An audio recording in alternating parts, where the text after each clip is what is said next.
વાવ થરાદ જિલ્લાના થરાદ તાલુકાના વાતડાવ ગામની સીમમાં આવેલ ભારતમાળા રોડ ઉપર થરાદ પોલીસે વાહન ચેકિંગ દરમિયાન મોટી સફળતા મેળવી છે. ટ્રેલર ગાડી નંબર RJ19GF0267 માટેની આડમાં લઈ જવાતો ભારતીય બનાવટનો વિદેશી દારૂનો મોટો જથ્થો ઝડપી પાડવામાં આવ્યો છે. પોલીસે દારૂની બોટલ નંગ 2002 કિંમત ₹5,12,920 તેમજ ટ્રેલર ગાડી મોબાઈલ સહિત કુલ 15,42,920 નો મુદ્દામાલ કબજે કર્યો છે. પોલીસ મહાનિરીક્ષક ચિરાગ કોરોડિયા, સરહદી રેન્જ કચ્છ ભુજ તથા વાવ થરાદ જિલ્લાના પોલીસ અધિક્ષક ચિંતન તેરૈયા દ્વારા જિલ્લામાં પ્રોહિબિશન અને જુગાર જેવી ગેરકાયદેસર પ્રવૃત્તિઓને નેસ્ત નાબૂદ કરવા કડક કાર્યવાહી કરવાની સૂચના આપવામાં આવી હતી.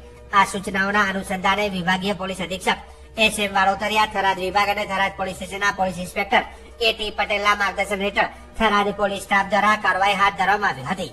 પ્રાપ્ત વિગતો મુજબ Tharad police staff Bharatmala road ઉપર વાતડાવ ગામની સીમમાં વાહન ચેકિંગ કરી રહ્યો હતો. તે દરમિયાન રાજસ્થાન તરફથી આવતી શંકાસ્પદ ટ્રેલર ગાડીની તપાસ કરવામાં આવી હતી. તપાસ દરમિયાન ટ્રેલરમાંથી ભરેલ માટીની નીચે ગુપ્ત રીતે છુપાવેલી ભારતીય બનાવટની વિદેશી દારૂની બોટલો મળી આવી હતી.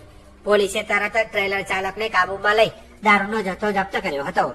પોલીસે ગાડી ચાલકની પૂછપરછ શરૂ કરીને દારૂનો જથ્થો ભરાવનાર તેમજ મંગાવનાર સહિત હેરાફેરીમાં સંડોવાયેલા અન્ય આરોપીઓની શોધખોળ હાથ ધરી છે.